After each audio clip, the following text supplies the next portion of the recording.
Checking the electrical properties of your schematic. Schematic diagrams are more than just simple drawings. They contain electrical connectivity information about the circuit. You can use this connectivity awareness to verify your design. When you compile a project, the software checks for logical, electrical, and drafting errors between the UDM and compiler settings. Any violations that are detected will display in the messages panel. In this setting up the error reporting tab in the project options dialog is used to set up a large range of drafting component and configuration checks.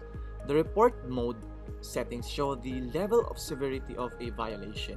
If you want to change a setting, click on a report mode next to the violation you want to change and choose the level of severity from the drop-down list shown in this image.